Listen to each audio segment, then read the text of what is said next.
Peace be upon you and welcome to Pot of Food. Today I'm going to show you guys how to make easy and healthy snack recipes with only 4 ingredients. These recipes are so fast and simple to make at home, you can make them very quickly without any problem at all. They are sugar-free, they have no flour, no eggs, and they're also vegan and gluten-free if you guys don't like eating. So come with me and let's make it together.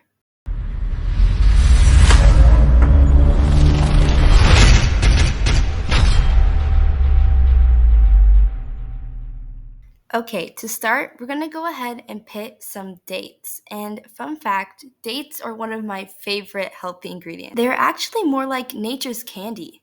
They have so many health benefits that I can't name them all, but I'll tell you some of my favorites. Dates have lots of fiber, which makes their sugar very safe to consume. The natural sugar in dates is also a great source of energy, because, gotta have that sugar. Okay, so what I'm doing right now is I'm just pouring some hot water over my pitted dates to soften them a bit. So if your dates are too hard, you can do this, but if you already have soft dates, you can skip this step. I let them sit for about 5 minutes. Now I'm going to pour out the water into another container. You don't need this water, so I'm just going to... For the next step, you're going to need to get out a food processor. If you don't have this, you can also try using a potato masher to mash everything together. But if you do, put your dates into the food processor, and then we're going to add in a 1/4 cup of cocoa powder. We're going to blend this together until it's very nice, smooth. If you guys are liking this video, please make sure that you hit the subscribe button down below and give this video a thumbs up. I'm trying to get to 10,000 subscribers by the end of the year, so if you guys can help me do that, it would mean the world to me. Also, comment down below if you guys like the talking videos or the silent ones. I'm really curious and I would love to know. So here's our finished chocolate date mixture. Now I'm going to get a saucepan or a pot if you have one, and we're going to add all of the mixture into it.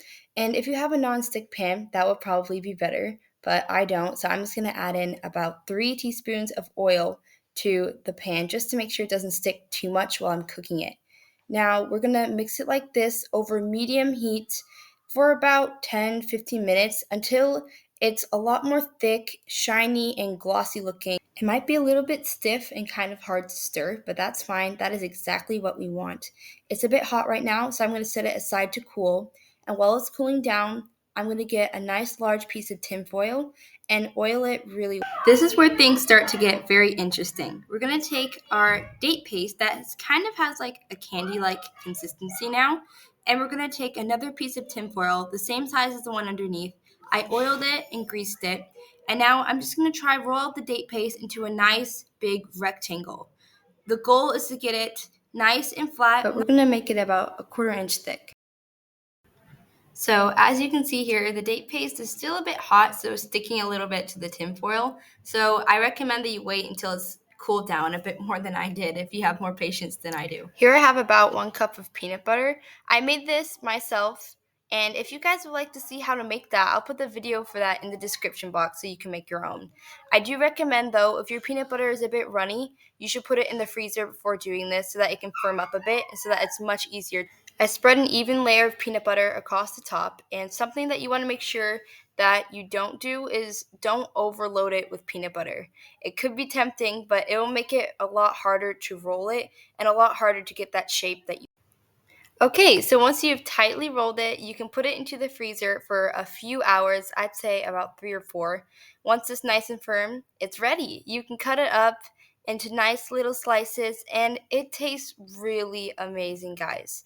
The dates is almost like a candy, and the peanut butter, there's something about it. They taste good together. Peanut butter and dates are the most amazing combination. And if you guys try this out, make sure you comment down below and tell me how it went for you. The next recipe we're going to be making together actually only has 3 ingredients.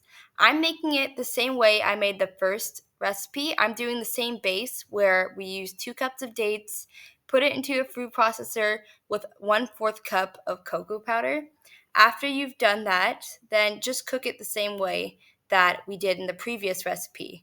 Once you have it made, put together, and cooled down a bit, then this is where we're going to start shaping it. I'm going to take a little bit of this date paste, and I have a little bit of oil on my hands to make it easier for me to work with. And I'm just going to roll it out into some nice balls.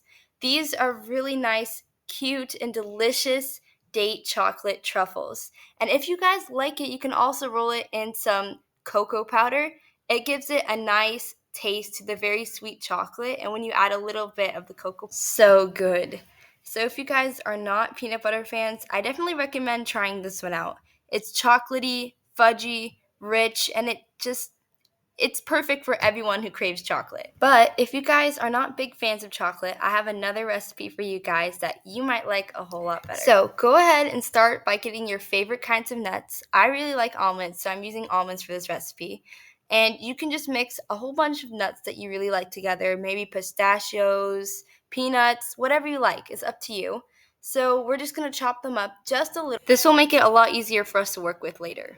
If you guys haven't already, make sure you like and subscribe and comment down below which one of these recipes is your favorite so far. And if you have any recipe suggestions or any videos that you would like me to make for you, make sure you comment down below. I would love to hear that from you guys.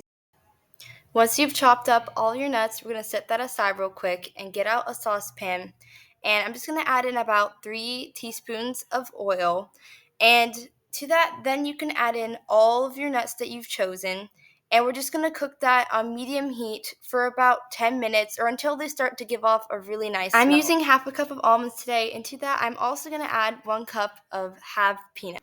So I'm going to add this in with the almonds, and we're just going to stir it up and wait till they give off a very nice smell. Peanuts actually also have lots of health benefits as well, so I'll name a few for you guys.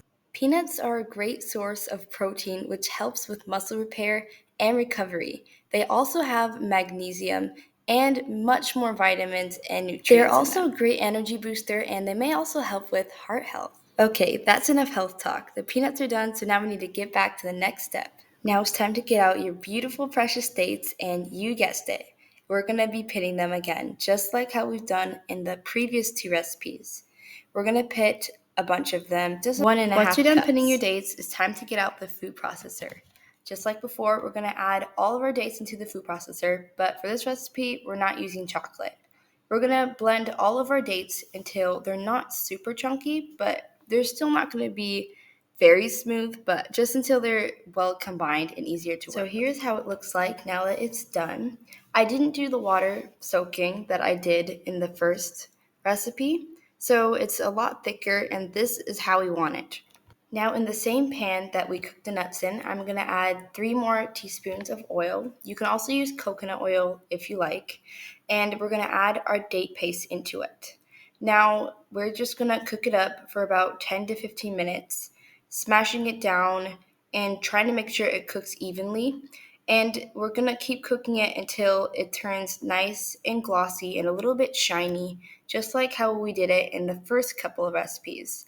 When it starts to look like this, then we're going to add in all of our nuts, and you can also add some salt at this point. And we're going to mix it all together and make sure that the date paste is all over those nuts.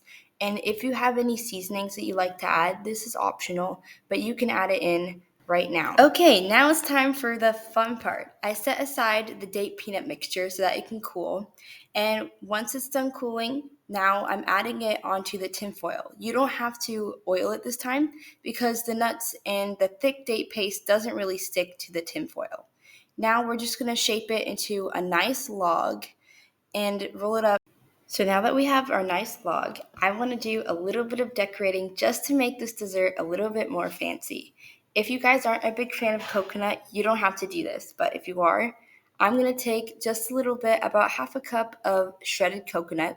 You can also toast it before using, but I think it's fine just as it is. So I'm going to add it onto the tin foil, and I'm just going to roll the log in it until it gets nice and covered and looks a little bit like snow. If it's easier for you, you can take it out of the tin foil, which is what I ended up doing later.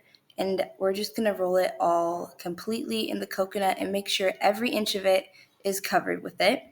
After we're done, we're going to re-wrap it up in the tin foil, and we're just going to let it cool down completely and harden in the fridge if you want it to. So while this is chilling, if you guys could, make sure you like and subscribe and share this video with your friends and family if you think they'll find it interesting. All right, it's been a little bit. It's cooled down now. So what we're going to do is we're going to unwrap it, and we're just going to cut it into nice little slabs. This is kind of like a candy, so it might be a little bit hard to cut. You can try using a serrated knife when you cut this one and just push down when you cut it. And that's it, guys. It's ready. Make sure you guys comment down below if you have any name suggestions for this, because I don't really know what to call it. Let me know in the comments down below which one of these recipes was your favorite and if you guys would like to try it. Before you guys go, I would like to take a moment to remember those from around the world who are in need of food and drink. If you guys could, I have a link in the description box where you guys can donate to help families who need food, water, and shelter. Thank you guys so much for your generosity and for your kindness, and I'll see you guys in the next video.